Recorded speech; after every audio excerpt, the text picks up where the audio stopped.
আসসালামু আলাইকুম ভাই। ওয়ালাইকুম আসসালাম। কি অবস্থা? তো আছি আলহামদুলিল্লাহ।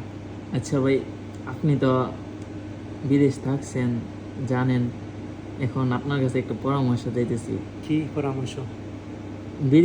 বিদেশে তো অনেকেই আসে আসে কিন্তু সবাই কিন্তু সফল হইতে পারে না। এখন সফল হইতে গেলে কি কি করা লাগে, কি কি করা লাগবে?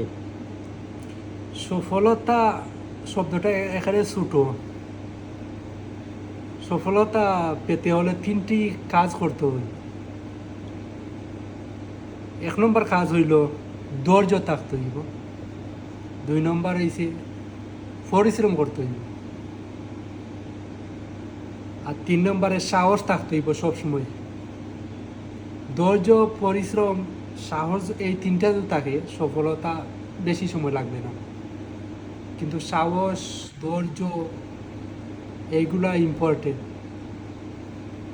কারণ ধৈর্য হারাইলে তো শেষ, পরিশ্রম যদি করো না তাহলে তো কেউ কিছু করতে না।